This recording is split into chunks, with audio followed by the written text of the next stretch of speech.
ساڵتان لەبێت بینەرانی کورسات نیوز ناوڕۆتۆفیقم بەڵقێم شەوی پانۆراما پێتان گەشتینەوە بۆ قسە و باسکردن لەسەر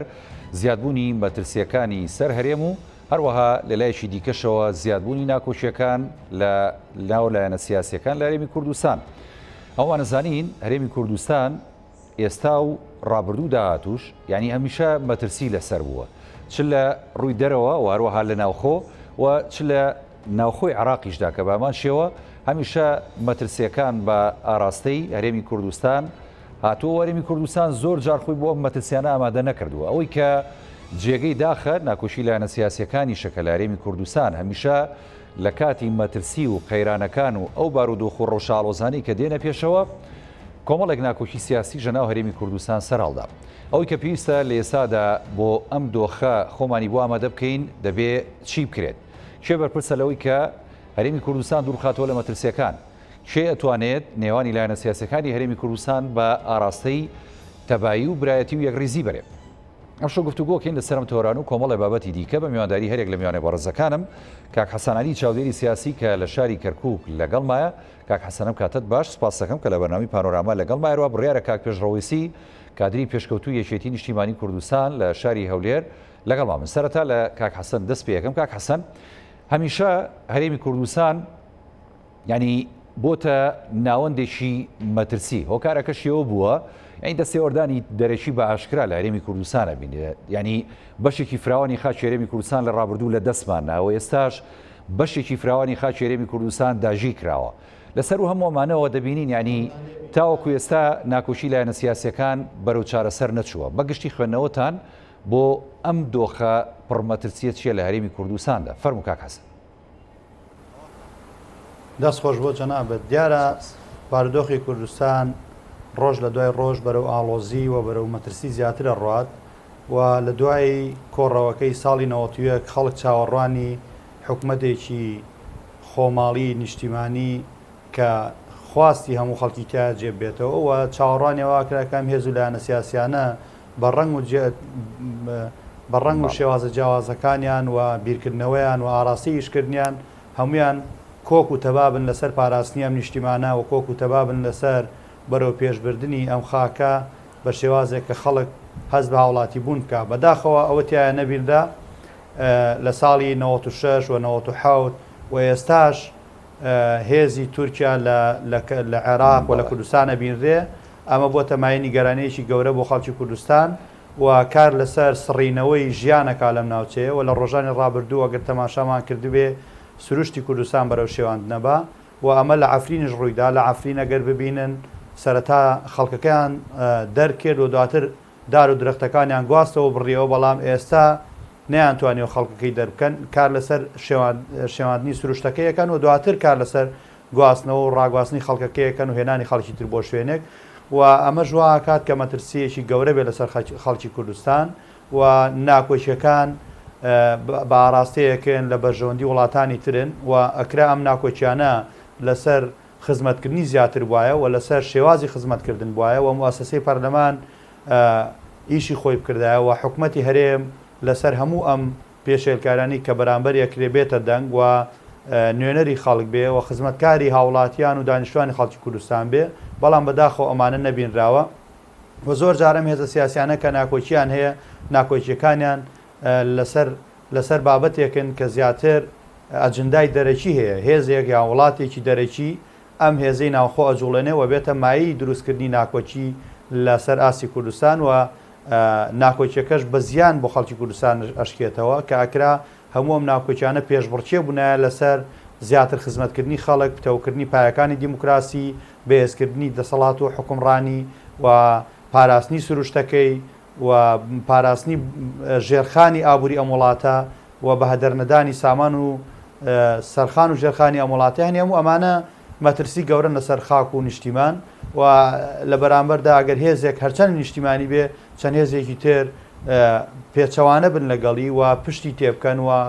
خاچی خۆیان ببەخشن بە وڵاتانی تر یا پێی بفرۆشن، ئەمە ئەبێتە مەترسی بۆ سەر خاکی کوردستان و ناکۆچیەکان ئەبێ بەرەو کەمکردنەوە و کۆتایی بڕۆن، چونکە مەترسیە لەسەر هەموو لایەک و هەموو خەڵکی کوردستان لەسەر یەک سەفینە یاخود یەک پاپۆڕ و بەلەمە ئەگەر لە کۆتاییدا ژێر ئاو بکەوێ هەمومان بەیەکەوەین وا نەزان ئەوانەی کە ئێستا دەستی داگیر کە ڕاکێشن بۆ ناو خاکی کوردستان تیا دەربازە بن ڕەنگە یەکەم کەس ئەوانە تیا بچن و نەمێنن بۆیە پێویستە لە ئێستاوە ڕای گشتی بزوڵێنرێ بەرامبەر بە ئەم بارودۆخانە هەموارەی کە لە کوردستان هەیە و ئەم داگیرکەریانەی کە ئێستا ناو سنوورەکانی کوردستانی گرتوتەوە و پەرلەمانی بەغدا لە ڕێگەی نوێنەرە کوردەکانەوە کاری لەسەر بکرێ و نەتەوەیە گرتوەکان چونکە ئەمە هەمووی پێچەوانەی یاسا نێودەوڵەتیەکانن ئێمە یاسای نێودەوڵەتیمانەیە کە پەیوەندی بینی وڵاتان ڕێگەخا و تعامل بالمثل هەیە ینی ئەو هاوسەیە ئەو وڵاتی کە جیرانە و هاحدودە لەگەڵ تۆ چۆن تعامل لەگەڵ کا پێویستە تۆش ئاوا تعامل لەگەڵ کە ئێستا سیادەی عێراق و سیادەی کوردستان پێشێل کراوە بەڵام هیچ دەنگێک نابینین و هیچ ناڕزایەک نابینە هیچ ئەڵسکۆت و ڕەتدانەوەیکی وەکوەوان نابینین ئەمە لە داهاتووە ئەگە ئێستا 40 کیلۆمەتر هاتوونە ناو کوردستانەوە ڕەنگە لە ساڵانی داهاتوو هەموو کوردستان بێ بە پاوەن و ژێر دەسێوان. کاک حەسەن زۆرێک لە چاودێرانی ڕەوشی سیاسی و های لێکێنەوە کەیانیەوەی دەگوزارێ بۆ نمونە لەسەر هەرێمی کوردستان بە دیاریکراوی ئەو مەترسیانەی کە بە تایبەتی لە ڕووی هێرشی سوپای ینی وڵاتانی دراوسێ بۆ سەرخاکی هەرێمی کوردستان و داگیرکردنی و تێکدانی ینی سروشتەکەی و هەروەها بەتاڵانبردننی ئەو سەرەتەی کە هەیە لەو ناوچانەوە هەیە بینن کە ئەمە ڕێکەوتنیشی پێشوەختە بێت لە نێگەڵ ینی بۆ نمونە ئەو تا عراق وەکو جەناب دامەژەی پێدەی بێدەنگە و هەندێک لایەن هەرێمی کوردستان بێدەنگە و ئەو هەڵوێستە شەرمنانەی سەرۆکایەتیەکانی هەرێمی کوردستان یعنی ئەمە تا چەند یعنی ئەم قسەیە لە جێ خۆیەتی کە ڕێکەوتنیشی پێشوەختە هەبێ بۆی کە خاچی هەرێمی کوردستان بەم ئاقارە ببرێ بەڕاستی. دیارە منیش هاوڕام لەگەڵ جەنابەت ڕێکەوتنی پێشوەختە هەیە و ڕەنگە سەودا و مامەڵە لە بینیانە هەبێ بۆ ئەم شێواندنە ئەجینا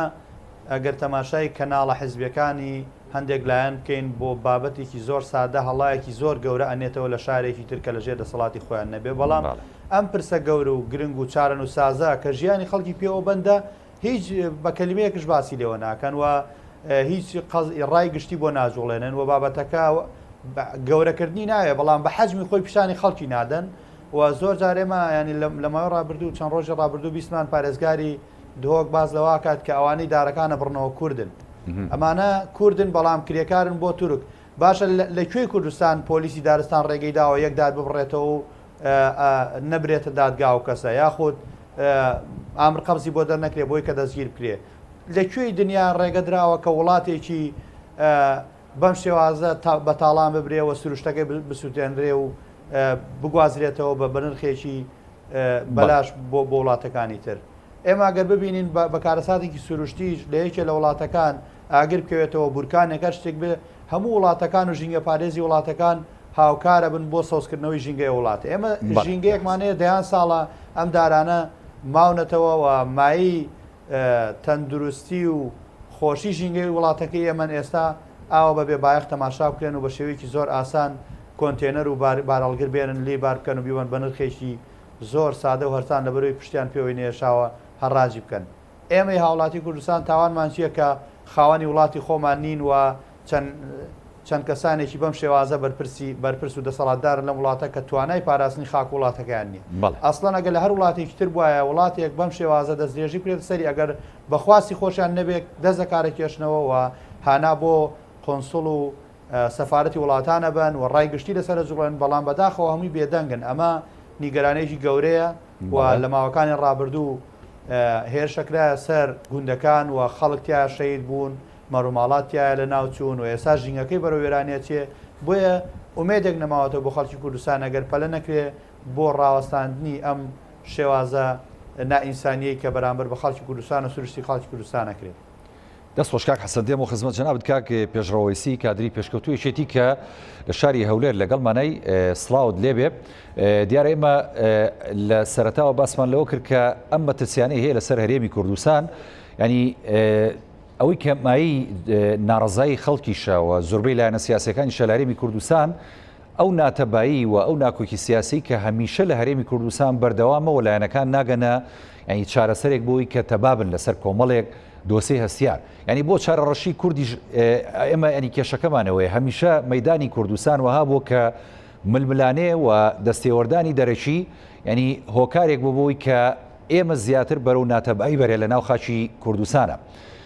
هەرێمی کوردستان ئەتوانین بڵین لە لێواری مەترسیە، ئەگەر لێواری مەترسیە کێ بەرپرسە لەوەی کە بتوانێت فریای ئەم دۆخە مەترسیدارە بکەوێت کاک پێشڕەوە؟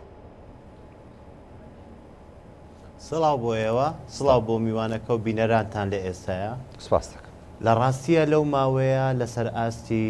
ناونیشانی فەرمی لەسەر ئاستی دنیا هۆشداری درا دوامین کۆنگرەی زانکۆی کوردستان تێدا بەشی هەرە زۆری کاراکتەرە باڵاکانی هەرێمی کوردستان لەوێەوە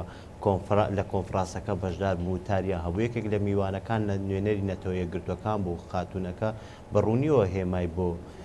دەسەڵاتدارانی هەرێمی کوردستان کرد کە بەو مانای بە پندێکی کوردیەوە دەستی پێکرد کە دۆستەکانتان ئەوانن دەتانگرێنن لەوێندەریشەوە هێمای بۆ کرد کە ئەم دڵنیاییە لای تاچی هەرێمی لای سیاسیەکان و ناسیاسیەکانی هەرێمی کوردستان نەبێت کە پێیانوا بێت هەرێمی کوردستان وەکو قەوارەکە بە بەردەوامی دەمینێت. ئەمە دوا بە دوای هۆشداری و هۆشیاری کۆمەڵێک لە دۆستانمان لە ئاسی دەرەوە دۆستانمان لە ئاسی ناوەوە کە چاودێرن بەو دۆخە هۆشداری دەدەنە هەرێمی کوردستان لە دوای فڕێدانی ئەم قسانە ئەم هۆشیاریانە لێرە و لەوێ چاودێرانی سیاسی هەم لەسەر ئاسی ناوە هەم لەسەر ئاسی دەرەوە شەنوکەوی ئەم قسانە دەکەن بەڵام بە شێوە گشتێکە ڕۆژهەڵاتی ناوەڕاست لە بەردەم ئال و گۆڵی گۆڕانکاری زۆر تێدایە وەکو دەشبینین چاقی ڕۆژهەڵاتی ناوەڕاست ئەگەر عێراق بێت هەموو هێماکان ڕوو ئەوەن هەڵبژاردننی پێشوەختی عێراق دیاریکردنی نەخشەیەکی سیاسی تازە دەبێت بۆ عێراقیەکان لەگەڵ نزیک بوونەوە ئەگەر لە وادەی خۆی هەڵبژاردننا ساز بکرێت هەموو وڵاتانی هەرێمایەتی و جیهانی هەوڵ دەدەن باشتر کار بۆ هەژمونونەکانیان بکەن لە ڕێگای بەرنمەکانیانەوە بێگومان ئەمە پێمان دەڵێت عێراق بە شێوە گشتێکە لە ناویشە هەرێمی کوردستان ناوچەی گەرم دەبێت بۆیە دۆستانمان لەسەر ئاسیناو خۆ دەرەوە پێمان دەڵێن ئێوەی کورد بۆی لە ئاس قۆناغەکە دابێن پێویستە یەکگرتوو بێن ئێمەی کورد ئەگەر لە ئاس قۆناغەکە دابێت پێویستە ناکۆچی حیزبیە تەسچەکانمان بەلاوە بنێن هەنگاومان ڕۆ و بابەتە نیشتیمانیەکە بێت کە خۆی لە هەرێمی کوردستان و باشووری هەرێمی باشووری کوردستانە دەبینێتەوە بۆیە ئەمانە قسەی گەرمی ئێستان یەکێک لە حاڵەتە زۆر خراپەکانی کورد هەمیشە ئەوە بۆ پەند لە مێژوو وەرناگرێت بۆیە ئێمە لە ماوەی ڕابردوو لە بەرچاوی هەمومانە ڕوونە ئەو کاتانە کورتوانیتی باشە داکۆچی لە خۆیەوە بکات ئەگەر یەکگرتوو بێت ئەگەر تەبا بێت ئەگەر ویستە حیزبیە بەرتەسچەکانمان بەلاوە نابێت لە بێناو دۆستی ڕەواکەوە کارمان کرد بێت چونکە هەمومان دەیزانین ئێستا هەم ململانەی گەرم لەسەر هەرێمی کوردستانە ڕوودا هەم ململانەی ساردیشە لێرە و لەوێ ڕوودەداتن ئەمانە پێمان دەڵێت کە دەبێت حیزبە سیاسیەکان جا هەر حیزبە و بە قەبارەی خۆیەوە بابەتە حیزبیەکانیان بەلاوە بنێن ڕۆ ئەم قۆناغەدا بن هەموو خەڵکێکەوە برسم ینی زۆربەی لایەنە سیاسەکان لە هەرێمی کوردستانی ژانی درک بەم مەترسیەکەنەوە میشە لە خیتابی ڕسمیاندا ئاماژە بۆواکەن کە مەترسی هەیە پێویستە یەکدەنگ بن و یەکدەست بن و هەمویان هاوڕا بن لەسەر و مەترسیانە وەڵام ئەنی هەنگاوەکان نبینی بەجددی کە برایەنە لە یەک نزیک بنەوە بۆ پاراستنی ئەم دەستکەوتانی کە هەیەەوە ئەو دوورخستنەوەی مەترسیانی کە لەسەر هەرێمەکەمانەیە بەگشتی هۆکارەکەی چییە بە لە ڕاستیە من وتم ئێمە کورت هەمیشە ئەم خاڵە لاوازەمان هەبووە عیبرەتمان لە مێژوو وەرنەگرتووە بەڵام هەنگاوندراوە لە ماوەی ڕابردوو بەڵام بەجێرەی ویستی کۆمەڵانی خەڵکی کوردستان نییە بەجێرەی ویستی تاک بە تاچی کۆمەڵانی خەڵکی کوردستان نییە ئەگەر هاتنی سەرۆک کۆمار و هێنانی هۆشداری و هۆشدیارنامەی وڵاتانی وەکو ئەمریکا و بەریتانیا و ئەڵمانیا بێت بۆ سەرکردایەتی سیاسی کورد لە دوای ئەو جەولە مەیدانەکەی سەرۆکایەتی هەرێم لە دوای ئەو کۆنفرانسانە لە دوای ئەو قسەکانی پاڤڵ تاڵەبانی هەموو ئەوانە دەردەخات کە ویستێک هەیە لە ناسەرکردایەتی سیاسی کووردا بۆ بەلاون یان بۆ هەستکردن بۆ مەترسیانێک کە لەسەر هەرێمی کوردستانە خۆم و لە بەرچاومانە ئەگە پاڤڵ تاڵەبانی حەز بۆ قۆناغە نەکاتن بۆ لە وتاری کۆنگرەی زانکۆی کوردستانە بە شێوەیەک داوا لە حیزبە سیاسەکان دەکات کە تەبا بێت ئەگەر بەڵام هیچ کاردانێکی ئەرێنیمان نەبینی بەڕاستی لایەنە سیاسیەکانەوە بێگومان ڕاستە بۆکووتم بە جێرەی ویستی کۆمەڵانی خەڵکی کوردستان نییە بە جێرەی ویستی دڵسۆزانی هەرێمی کوردستان نییە بە جێرەی ویستی ئەمانە نین کە لەسەر ئاستی دنیا پەرۆشن بۆ بەرەو پێشبردننی دۆسەی کووردا بەڵام لە دوجار ئەگەر ئێستاژ نەیهێنێن چونکە هەرێمی کوردستان یەک پاکێجە لە چارچەوەی عێراقا ئەمە نییە برێ من ئەم مەترسیانە بۆ منە بۆ ئەو نییە یان بۆ ئەوە بۆ من نییە لە دوجار بۆ هەمووانە چونکە ئەم قوارەیە تەنانەت هەر بۆ هەرێمی باشووری کوردستانیش نییە بەڵکو بۆ پارچەکانی تری هەرێمی کوردستانە خەباتی ڕەوای کۆمەڵانی خەڵکی کوردستان لە هەموو پارچەکانی هەرێمی کوردستانە لە بەدرێژایی ماوەی ڕابردوو زادەکەی ئەم هەرێمەیە کە پێی دەگوتی هەرێمی کوردستان زادەکەی ئەم هەرێمە دەستوریەیە کە لە چارچەوەی دەستوری هەمیشەی عێراق بە فیدرالی جێگیر کراوە بۆیە لە گریمانەی سەرکەوتنی ئەو هەرێمە سەرکەوتنی کێشەی کوردە لە چارچەوەی پارچەکانی کوردستان و لە چارچەوەی دۆسی ڕەواکە بەمانە گشتی و فراوانێکە بە گریمانە پێچەوانەکەشی ڕاستە بۆیە دەبێت چالاکوانی کۆمەلگای مەدەنی دەبێت کە حیزبە سیاسیەکان دەبێت دام و دەستگاکانی حکوومەتی هەرێمی کوردستان بە هەر یەکەو لە لای خۆی و فشار زیاتر بکات بۆی ئەم ویستە کە لە پێناو دروستکردنی تەبایی لە پێناو دروستکردنی یەک هەنگاوی لە پێناو دروستکردنی یەک مەبەستی بۆ بەرەنگاربوونەوەی ململانیەکانە خێراتر بکرێت و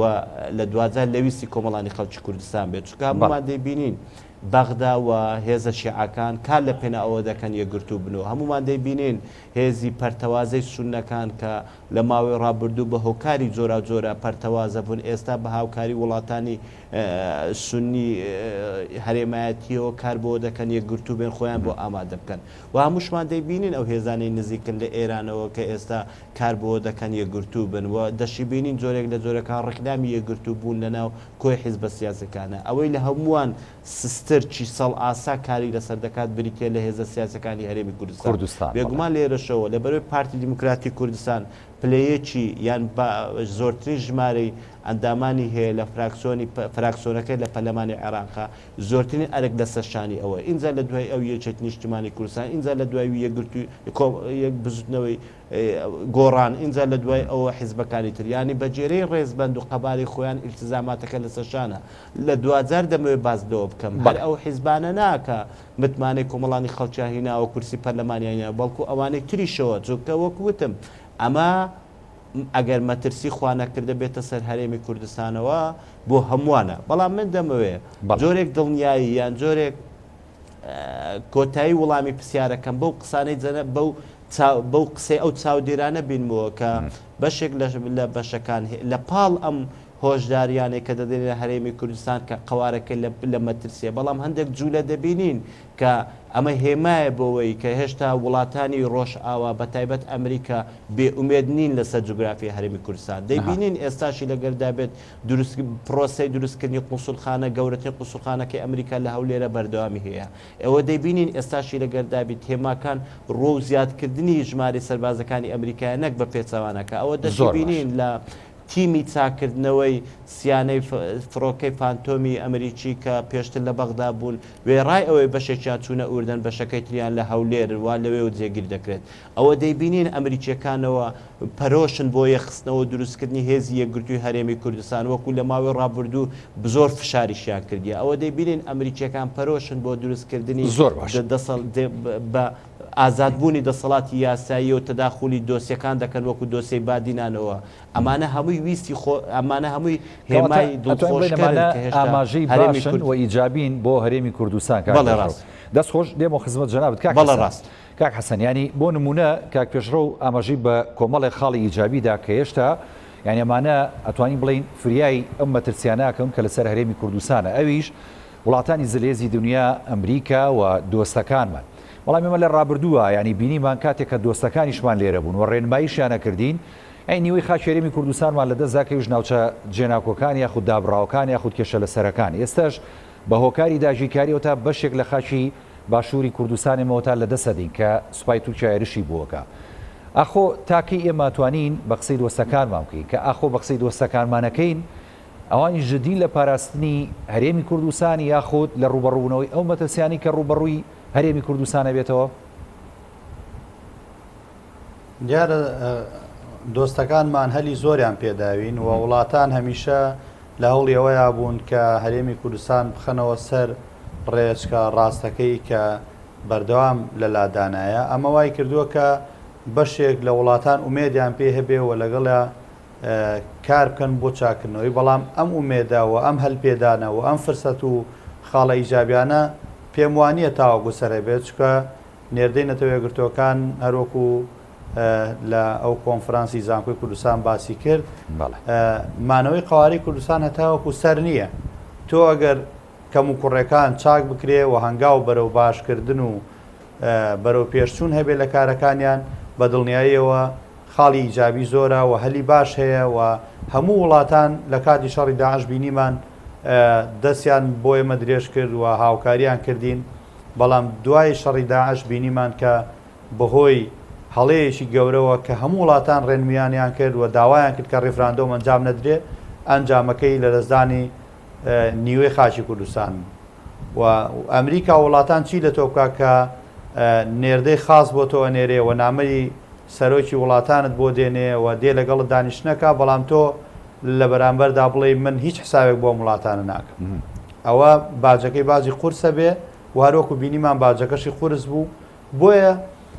خاڵی ئیجابی زۆرە لە دوای 91 تاوەکو ئێستا ئەمریکا و وڵاتەکانی ئەڵمانیا و فەڕەنسا و نەتەوەیەکگرتوەکان کوردستانی پاراستەوە بە تریلیۆن دۆلاری تا سەرف کردووە بە ئومێدی پێی بۆ بۆی کە ئەم گەلە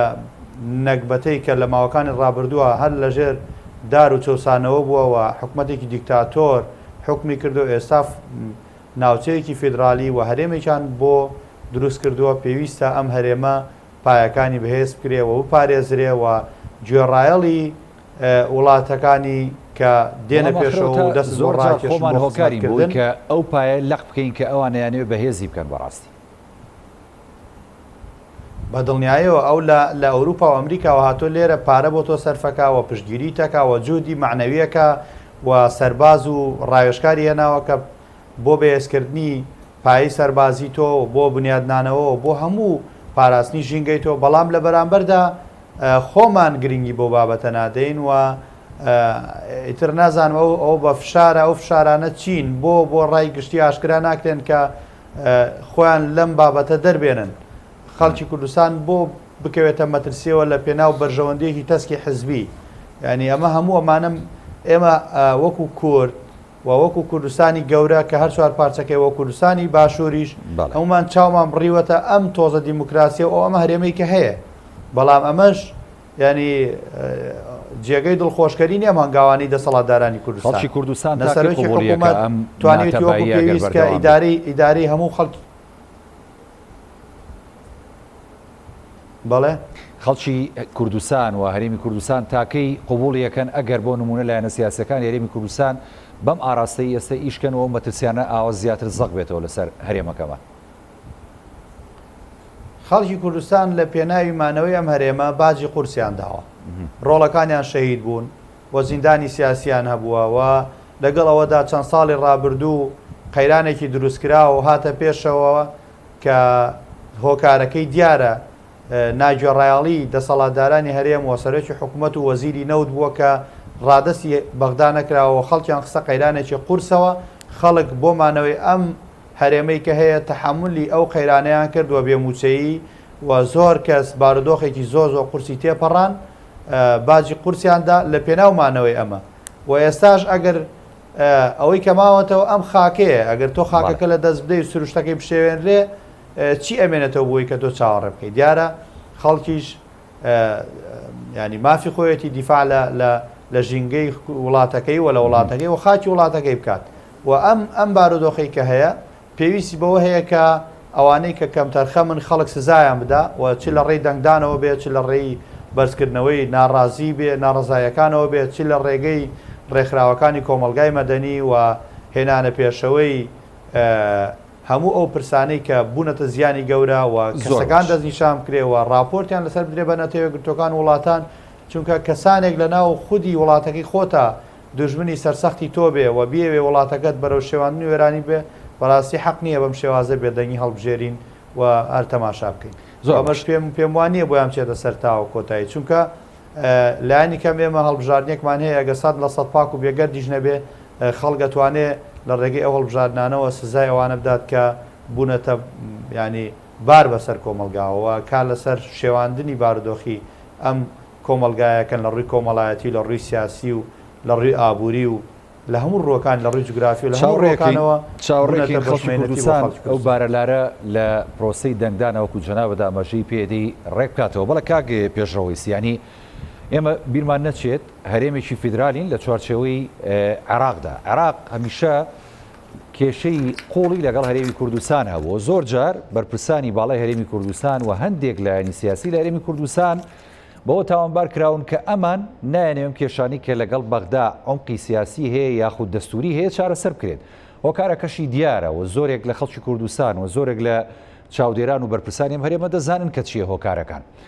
ئێمە ئەگەر لەگەڵ بەغدا ناکۆک بین ئەو مەترسیانی کە ڕوبەڕوومانە بێتەوە زیاتر دەبێت بەغدا ئەتوانێت بمان پارێزێت وەگەر ناکۆشیەکان بە ئاراستی چارەسەرکردن بڕۆن بەغدا لە بەرامبەردا چۆن ئەتوانێت پارێزگاری لە هەرێمی کوردستان بکات لە ڕووی دەستوری و یاساییەوە بەڕاستی من بەر لەوەی وەڵامی پرسیارەکەت دەمەوێت یەک جملە تەواو بکەم کە لە وەڵامی پرسیاری پێشووترە نەمتوانی تەواوی بکەم ینی کات لەبار نەبوو لە ڕاستیە هەموو هێماکان ڕۆ ئەوەن هەرێمی ئەمریکا و وڵاتانی ڕۆژئاوا بە تایبەت ئەمریکا و ئەوروپا و ئەوانە لە قواری هەرێمی کوردستان وەکو جوگرافیەکە وەکو شوێنێک لە هاوچیشەی دەولیەوە تووڕەنین کە ئەگە قسە بە ئەو دەربڕێنە ڕاست بێت بەڵکو تێبینی گلەییەکان لە جۆری حکومڕانیە چکە ئەم حکومڕانیە لە هەرێمی کوردستان وەکو چۆن لە ئاسویسی داواکاری کۆمەڵانی خەڵکی کوردستان نییە بە هەمان شێوە لە ئاسویسی داواکاری ئەوانی شەوە نییە ئێستا ئەگەر سەیری نەخشەی یەدەچی گازی سروشتی جیهان بکەین هەرێمی کوردستان ژمارە دەیەمینی ئاسی جیهانە ئەمە وامان پێ دەڵێ کە 5.71 یەدەجی غازی سروشتی لە هەرێمی کوردستانە ئەمە لەلایەک باسیش لە نەود ناکەم باسیش لە جوگرافیای گرنگی هەرێمی کوردستان لە چارچەوەی عێراقا ناکەم باسیش لە چەقی ئەم دۆسیەیە گەورەیە ناکەم کە پێی دەکوتێت دۆسیی کورد چکە هەموو چاودێران ئەوانەی بە مەنتیق سیاسەت دەکەن پێیان وایە یەکێک لە هۆکارەکانی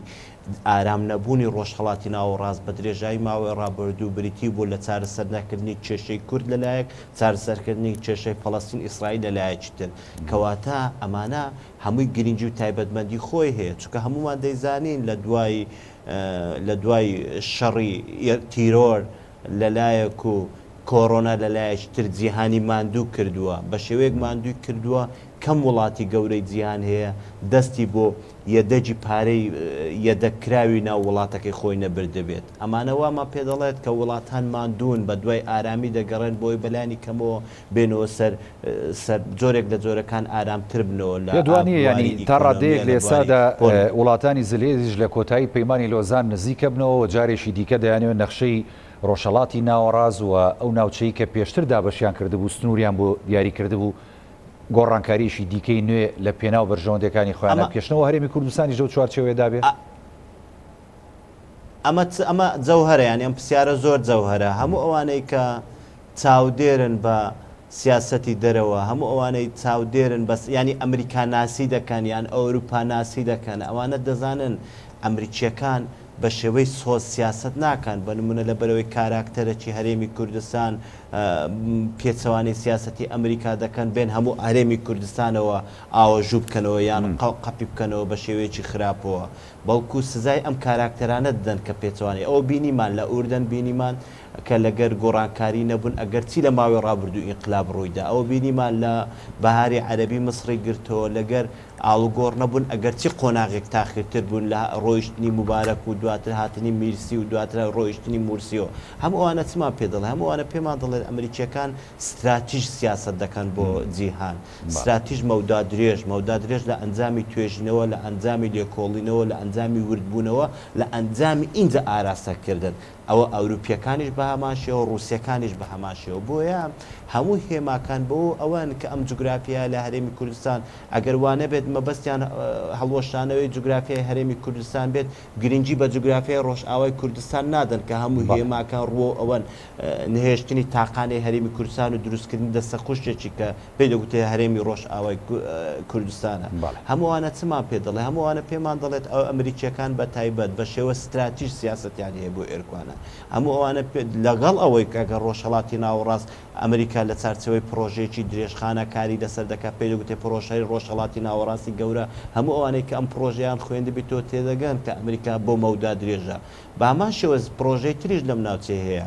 لە کۆی وڵاتانی جیهان لە ماوەی ڕابردوو بۆی سوپەرپاوەری ئەمریکا بە شێوە بەردەوامی پێبدا ئەمریکا چوبیتە هەر شوێنێکەوە نەکشایەتەوە یان نەڕۆیشتۆ لەم شوێنەوە جگە لە ڤێتنام لە دوای ئەوەوە و ئەمریکا لە هەر شوێنێک بنکەی سەربازی دروست کرد بێت ئەمە بۆ مەودا درێژ بە بۆ ستراتیژ بووە ئەمە ئەزمون کراوە لە کۆی وڵاتانەوە ئینجا دێمە سەر پرسیارەکەی جەنابەت کە پێشتر کردت بێگومان وێڕای ئەوەی هەرێمی کوردستان ناوچێکی زیندووە چکە گەر زیندوو نەبێت وڵاتێکی خاوەن ڤیتۆی وەکو فەڕەنسا لە ماوەی ڕابردوو میواندارێتی سەرۆکی هەرێم ناکات ئەمە زۆر مەبەستی تێدایە بە هەمان شێوە ئەگەر وڵاتانی ڕۆژئاوا بەرنمەیان بۆ ئێرکوانە نەبێت ئێستا لەگەردابێت ئەمریکا پەرۆژ نییە بۆ سەروەرکردنی یاسا ئێستاشی لەگەردابێت ئەمریکا ئەوروپا پەرۆژ نین بۆ بەرقەرارکردنی دیموکراسیەت بۆ ئازادی ڕادەربڕین بۆ ێخستنەوەی پێشمەرگە ئەخۆ لە ماوەی ڕابردووە هەمووی کۆبوونەوەکان کە وڵاتان لەگەر ئێمەیان کردووە لەگەر وەزارەتی پێشمەرگەیان کردووە هەمیشە ویستی دروستکردنی هێزێکی یەکگرتووی بە دەستگابووی هەرێمی کوردستان دروست بکەن بە شێوەیە کە چەکداری بکەن بە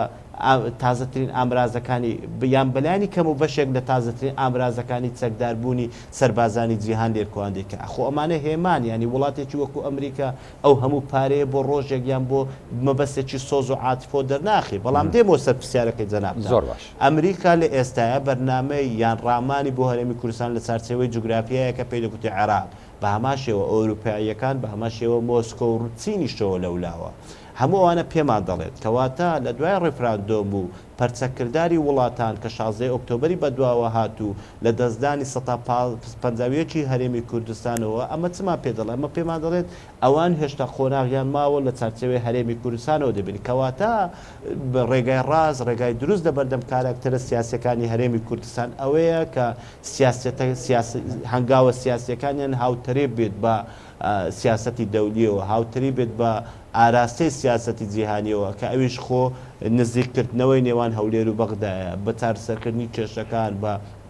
بەرقەرارکردنی ئارامیەکانەوە چونکە وڵاتانی جیهانیەوە لە بەرچاویانە لە ئەنجامی ناکۆچەکان بەشێک لە ئەنجامی ناکۆچەکان نێوان هەولێر و بەغدا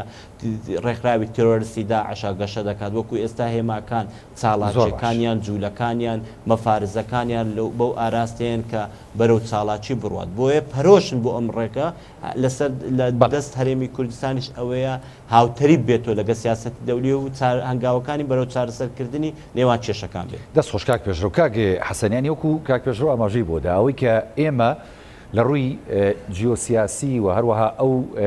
شوێنە جوگرافی کە هەمانە لە نەخشەی جیهانیە هێندە گرنگ بین بەلای زلێزەکانەوە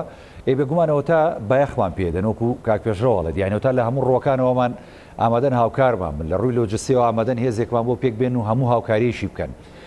ئەوەی کە جێگەی پرسیار و تێڕامانە ینی ئەمە وا ناکات کە ئەم لایەنە سیاسیانی لە ناوخۆی هەرێمی کوردستانە باڵادەستن پێکێنەری حکوومەتن پەرلەمانن و بەشدارن لە جونگە ئەساسیەکانی پێکێنەری ئەم وڵاتەدا ینی تا ڕادەیەک ینی هانی خۆیان بدەن بۆی کە لێک نزیکبوونەوەی زیاتر هەبێ و دانوستانەکانی نێوانیان وەها بێت کە شتێک بدەن شتێک بسێنە لە ناو خۆیاندا خۆتە نازولکردن عیب نییە لە بینی دوو برایە کە ئەگەر لە هەرێمی کوردستانە بیدا هۆکارێکی چیە کە ئەمان بەم ئاراسەیە کار ناکەن دیارە ئێمە لە دانیشتنەکانی پێشووی لووتکەی حزبەکان لەگەڵ سەرۆکایەتی هەرێم ڕاوبۆچوونی سەرۆکی حزبەکانمان گوێ لێ بوو و یەکێک لە هاوسەرۆکانی یەکێتی کە هەڤاڵ پاڤڵ تاڵەبانی بوو باسی لەوە کرد کە من ئێستا ئامادەم دەست درێژەکەم بۆ ئاشتەوایی و لێک نزیک بوونەوە بەڵام کەس بەدەم ئەم دەست پێشخەریەوە نەچووە ینی خواستەکە خواست و ویستێکی جددی نییە تەنها بۆ حملەی ئەعلامی و دروستکردنی ینی بابەتی ڕۆژە ئەگینا فەرم و دوو هێزی سەرەکی و کۆمەڵ هێزی ترتیا مەوجود بوون و یەکێ لە هاوسەرۆکانی ئەو هێزە سەرەکیە دەستی هێناوەتە پێشەوە بۆی کە تەبایی دروست بێ و ناکۆچەکان نێڵن بۆ تاوەکو ئێستا مەسەرەن پارتی دیموکراتی کوردستان و ئەو هێزانەی تر کە ناکۆچیان هەیە لە بینە نایەنە پێشەوە ینی مەبەستەکە چییە هۆکارەکان چین ینی ئەمە وا کات کە بێئومێدی پێوە دیار بێەوە هەندێک جار هەنگاوەکانی ئەم هێزانە یان ئەم دەسەڵاتدارانە زۆر بێمنەتانە و زۆر لوتبەرزانن چکە گیراوەکانی بادینان ئەومان پێڵێ سەرۆکی حکوومەت پێش بڕیاری دادگاکەوێ و تاوانباریانەکاوە لەگەڵەوەشدا هەموو وڵاتان هاتوونەتە سەرخەت لە داواکەن کە ئەمانە بێتاوانن دانیشتنی ڕۆژنامەنووسێک لەگەڵ قونسڵ و سەفارەتی ئەمریکا تاوان نییە دانیشتنی کەسایەتیەک لەگەڵ سەفارەتی ئەڵمانیا و قۆنسڵی ئەڵمانیا تاوان نییە ینی تۆ ئەمە ڕووی کوردستانی ناشرین کردووەوە دەسەڵاتدارانی کوردستان بە شێوازێک هەنگاویان ناوە کە دیموکراسیەت کەوتۆ دەژێر پرسیارەوە لەم ناوچانە بۆیە من بە گرنگی زانم کە شتەکان وەکو خۆی ببینین و کێ دەست پێشخەریەکەوە چێ وەڵامی ناداتەوە چێ ئەوێ ئەم هەرێمە بە شێوازێک بێ دەنگی جیاوازی هێڵێەوە هەر کەسێک کە داوای مافی سەرەتایی خۆی بکاوچێتە زیندان چکاوە لە تورکیا ئەومان بینیوە کە دەمیرتاش و ئۆجەلان و دەیان پەرلەمانتاری تر لە ژوورن ئایا ئێمەمانەوێت نمونەی ئەمان تورکیا بینە کوردستان و خەڵکەمووی بخێنە زیندانەوە یاخود بۆ نمونەی ئەمریکا و ئەوروپانێنین کە کەسێک لەسەر مافێکی خۆی یاخود لەسەر پرسێکی گشتی بێتە دەنگ و داواکاری گشتی بێتە دەنگ داواکاری گشتی لە کوردستانە لەکوێ ینی ئەم هەموو پێشەرکاریانە ڕۆدا ئەوانە ئیشان پینەکردنی هەڵە و کەم و کورتی و هەڵە و پەڵەکانی دەسەڵاتدارانەیە خۆت نوێنەری خەڵکن پەرلەمان کە زۆرینەی حزبێکی سیاسی تایە وڵا دەستە ئایا نوێنەری خەڵکن یان نوێنەری ئەو حزبن بۆ پینەکردنی زۆر کەم و کورتی کە ئێمە لێ نیگەرانین وەکو خەڵک کە ڕۆژانە ڕوبەڕوومانە بێتەوە دووبارە بێتەوە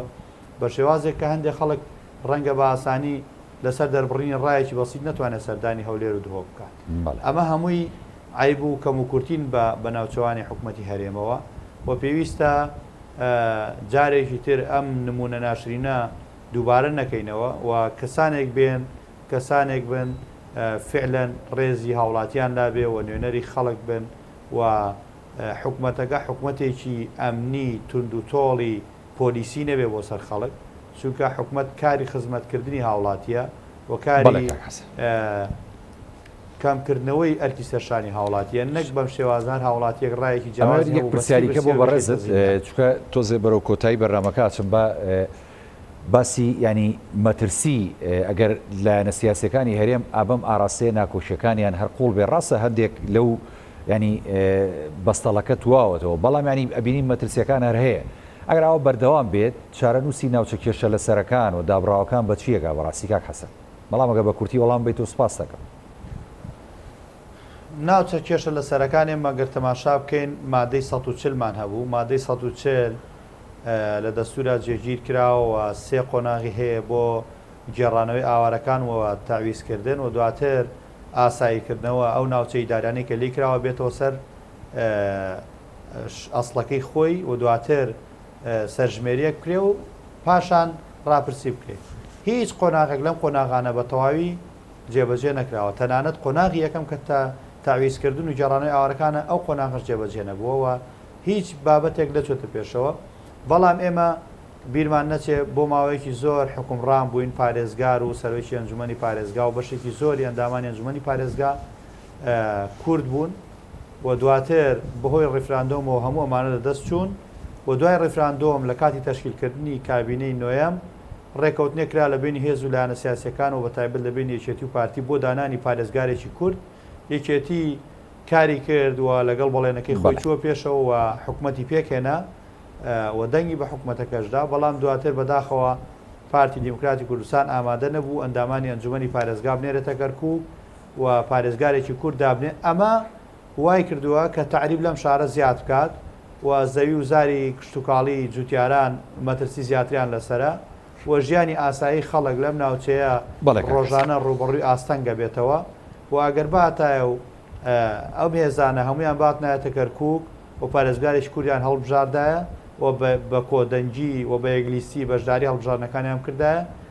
لایەنی کەم ئەم بارودۆخە ئاسکەرتارێتە و ئەم بارودۆخە قورسەی کە لەسەر خەڵکی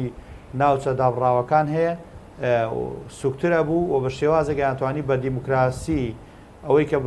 دوێنێ بە هەڵەیەکی سیاسی لە دەستیانداوە ئەمڕۆ لە ڕێگەی دیموکراسی و دەنگدانەوە بەدەستی بێنەوە و ئەژمونی خۆیان فراوان بکەن لە ڕێگەی خزمەتکردنی خەڵک و ئاشکردنەوەی خەڵک لەگەڵ خۆیان و دانان و پڕکردنەوەی ئەو پۆستانەی کە ئێستا بەبێهۆ بەجێڵراوە سەرۆکی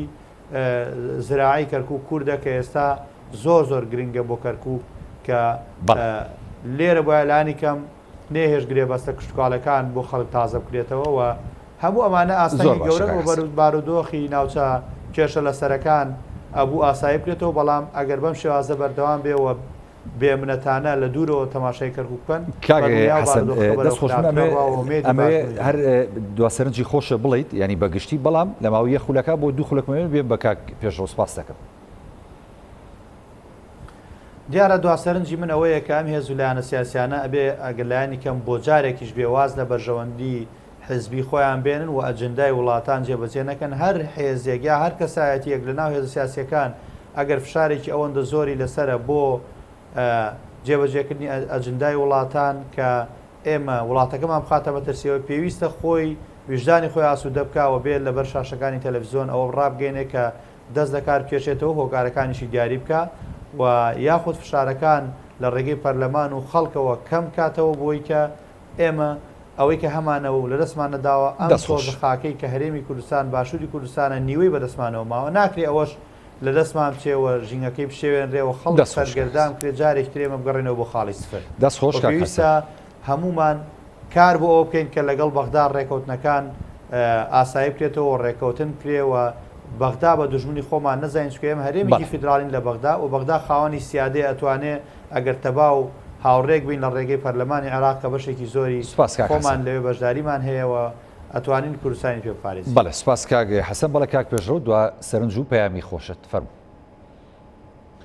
لە ڕاستیە ئەم قسەیە ڕاست نییە ینی و لە جێی خۆی نییە کە پێمەوە بێت هێزەکانی باشووری کوردستانە بەرەو ویستی یەک هەنگاوی یان بەلاوەنانی بەرژەوەندی حیزبیەکان هەنگاویان نەناوە بەماناکەی تریژ ینی بەمانایشی تایبەتر ئەمەش ڕاست نییە کە پێم واوە بێت کەس بەدەم داواکاریەکەی پاوڵ تاڵەبانیەوە نەڕۆیە کاتێک دەیبینین یەکێت نیشتیمانی کوردستان لەگەر بزوتنەوەی گۆڕانە هەموو ناکۆچەکان بەلاوە دەنێن و لە چارچەوەی لیستێکە هەنگاو دەنێن بۆ هەڵبژاردننی داهاتوو کاتێک دەیبینین تەفاهمی یەکێتی لەگەر کۆمەڵی دادگەریە لەوێن دەریشەوە لەگەر یەکگرتووی ئیسلامی لەلایەکیشەوە لە تەفاهمیان لەگەر سەرۆکاتی هەرێم لەلایەکی ترەوەکە جێگری سەرۆکی پارتی قیادی سەرۆکاتی هەرێم دەکات ینی باڵێکی گەورەی پارتیەوە ئەمانە هێمان بۆی کە ئێستا هەنگاوەکان دراون بۆی کوردیە گرتوو بێت یان لە ئاس قۆناغەکە بێت بەڵام هێشتا پێویستی بەوەیە زۆر زیاتر هەنگاری بۆ بکرێت ئەمە لەلایەکی تر پێویستی دەکات کورد بە شێوەیەکی گشتی لە چارچەوەی هەرێمی کوردستانە وەکو چۆن سونە لە ناوەڕاستی عێراقا وەکو چۆن شیعە لە باشووری عێراقا هەنگاوەکانیان بۆ قۆناغی دوای هەڵبژاردنە بە هەمان شێوە ئێمە هەرێمی کوردستانیش کار لەسەر ئەوە بکەین بە چارەسەرکردنی کێشەکانی ناوخۆی هەرێمی کوردستان زۆر چارەسەرکردنی بودجە لە چاکسازی ڕاستەقینە لە پێدانی موچە لە کاتی خۆی لە بێبڕینی پاشە کەوتەکانەوە اینجا هەنگاو بنێن بۆ چارەسەرکردنی کێشەکانی نێوانی هەولێر و بەغدا لە هێشتنەوەی مادەی 140 لە جێبەجێکردنی سقاقاتی پێشمەرگە هەموو ئەوانەوە ئیدجا لەوێن دەرەوە دەتوانێت تیمێکی یەکگرتوو لە ئاس قۆناغەکەدا بێت چونکە لەسەر ئاسی جیهانیەوە پاڵپشتی هەیە بەڵام پێویست دەکات بەنیادنان پاڵپشتی بکەین بۆی لە قازانجی قواری هەرێمی کوردستان ببینێتەوە. سپاس بۆ هەرێک لە برانی بەڕێزم کاک پێشڕەوەیسی کادری پێشکەوتوی شێتی کە لە سۆدیۆکانمان لە شاری هەولێر لەگەڵمان بوو. سپاس بۆ کاک حەسەن عەلی چاودێری سیاسی کە لە شاری کەرکووک لە سۆدیۆکانی کورسات لەگەڵمانە بوو. سپاس بۆ ئێوەش بینەرانی بەڕێز کە تا ئەم ساتە بینەری پانۆراما بوو. خواتان لەگەڵ.